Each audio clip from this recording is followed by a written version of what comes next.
Welcome back everyone. In today's video, I want to show you how to pin your TikTok videos to the top of your profile screen like this. So this is great as you can pin videos which have a lot of views on it, or you can pin it so your viewers can easily find your videos on your profile page. To do this, open your TikTok app. Now tap on the profile tab at the bottom right. Then scroll down and find your video which you want to pin.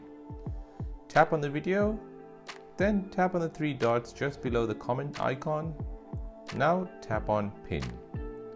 Now go back to your profile page and you might need to refresh it.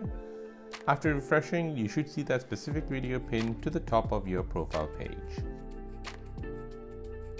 And that is how to pin your TikTok videos to the top of your profile page. Don't forget to show me your support by pressing on the subscribe button and enable bell notifications for future videos. If this video helps you out, then please hit that like button and let me know in the comment section down below. Thanks for watching and see you in the next one.